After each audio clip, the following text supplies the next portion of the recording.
मैं हूं प्रभाष चंद्र शर्मा और आप देख रहे हैं वारदात इंडिया। आज घूमते हुए मैं नगली डेयरी नाले पे आया हूं। चुनावी माहौल है, सारे नेता अपने अपने वादे के साथ जनता के बीच पहुंच रहे हैं। ऐसे ही हमारे बीच एक लोकप्रिय नेता सूरज भान और बल्लू पहलवान भी पहुंचे हुए हैं। इनका यहाँ कार्यालय भी है। मैं इनसे कुछ जानने की कोशिश करता हूँ इस चुनावी माहौल में ये क्या कह रहे हैं। जी सूरज भान जी, आपका बहुत बहुत नमस्कार। इस चुनाव में आप किन मुद्दों के साथ जनता के बीच आए हुए हैं? देखो, पहले तो आपके चैनल को तहे दिल से धन्यवाद। इसके जरिए मेरी बातें, मेरे मुद्दे लोगों तक पहुंचेंगे, इसलिए आपके चैनल को मैं दिल से धन्यवाद करता हूं कि आप सच्चाई की बात और अपने भाईचारों में और पूरी दिल्ली की जनता को इससे एक बात प्रेरित होगी। उनको जानने को मिलेगा कि हमारे जो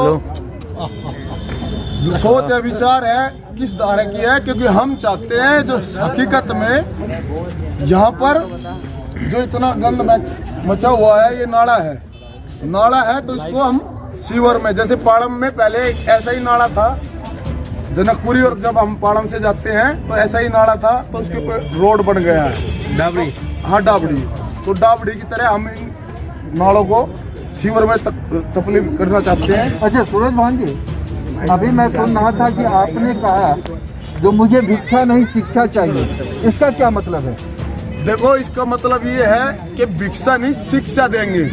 हम जब अपनी सीट पे रहेंगे, जब आएंगे तो सभी इन बच्चों को, ये मेरे देश के भविष्य, मेरे क्षेत्र के भविष्य, मेरे घर परिवार हैं, मैं इनको लाड प्यार करता हूं। लेकिन इनके साथ पाप हो रखा है, इनके साथ पाप किया जा रहा है, उनको दंड मिला नहीं है। क्योंकि जो किसी की गरीब आदमी की हिस्से की रोजी रोटी को छीनता है, भगा के फुसला के, तो वो भी पापी होता है। तो इनके साथ 7 साल से अन्याय हो रहा है कि इनको भगाया जा रहा है। क्योंकि किसी के सपने झूठ बोल के चुराना भी पाप ही होता है, वो भी एक चोरी होती है। और किसी की हक की कमाई खाना, वो भी बहुत बड़ा चोरी होती है।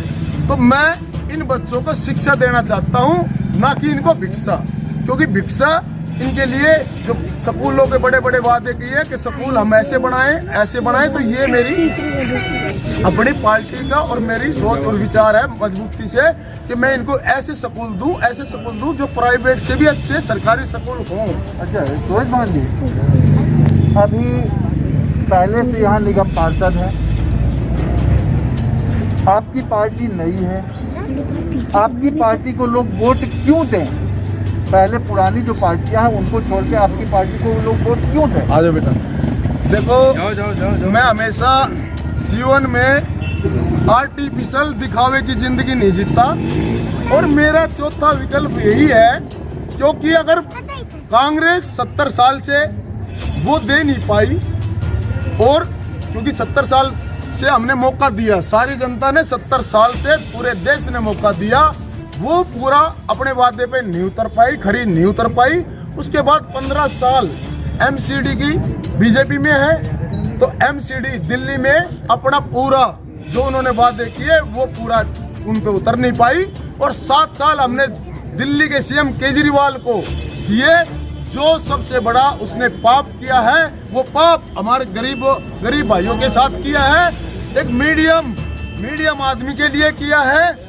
क्योंकि गरीब लड़ नहीं सकता, उसके अंदर हिम्मत नहीं होती, और मीडियम को वो बिजी है, उसको समय ही नहीं होता, और अमीरों को जरूरत नहीं है। तो मुझे ऐसा महसूस हुआ क्योंकि इनके सपनों ने, इन बच्चों के सपने को, माताओं बहनों के सपनों को, इन भाइयों के गरीब आदमी रिक्शा वाले, मेरे साथ रिक्शा वाले रहते हैं, मेरा हमेशा आपको देखने को मिलेगा, मेरे साथ जमीन से जुड़े हुए आदमी रहते हैं, जो अपनी परेशानियां मेरे पास फोन करके ऑफिस में आके और अपनी परेशानियां बताते हैं, मैं उनका समाधान करता हूं। तो यहाँ पर पार्टियां बेबस है और हमारे जो सुखबीर संतोष यहाँ के पार्षद है, मेरी परसों भी उनसे बात हुई थी 2 दिन पहले, तो उन्होंने कहा था, मैं कहा भाई देखो परेशान है जनता, आप इतने साल से कहाँ थे, तो कि किसी जैसे हमारे गांव की पंचायत हुई थी उसमें मीटिंग, तो वहाँ पर आए हुए थे, तो मैंने उनसे पूछा कि भाई यहाँ की नगर एमसीडी तुम्हारे हाथ में है, तो तुम यहाँ के ये रोड नाली और जो सफाई कर्मचारी है ये अच्छी तरह से अपना काम नहीं निभा रहे। तो वो बोलता है एक काउंसलर होके संतोष सुखबीर शौकीन के भाई मेरे हाथ में कुछ नहीं है। तो मैं ये कहता हूँ कि तेरे हाथ में कुछ नहीं है, भरत सिंह के हाथ में भी यही एक काउंसलर का पद था, उसने दूसरे वार्डों में भी काम करा के दिए।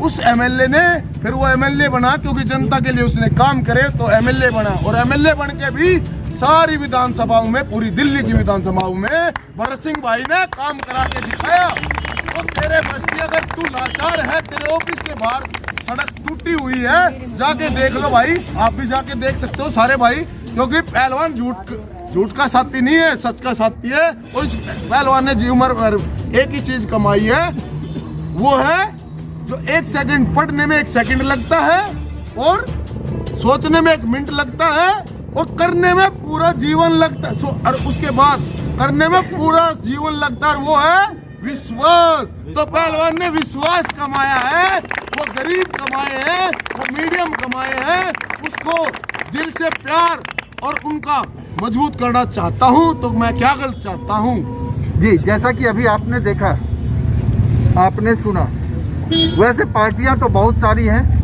लेकिन अपने आप में एक अनोखा मुद्दा लेकर जो पार्टी जनता के बीच आई है वह है जन आधार नेशनल पार्टी।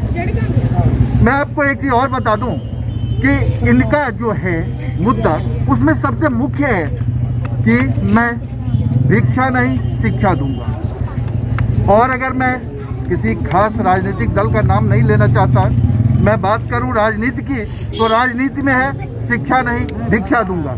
इसलिए कि अगर लोग शिक्षित होंगे तो सवाल करेंगे तो वहीं राजनीति बंद होगी। जबकि यहाँ भिक्षा नहीं शिक्षा देने की बात चल रही है। आपने जो भी सवाल करना हो, हमारे नेता सामने हैं, हम बात करें। कैमरा पर्सन मनदीप कुमार के साथ प्रभाष चंद्र।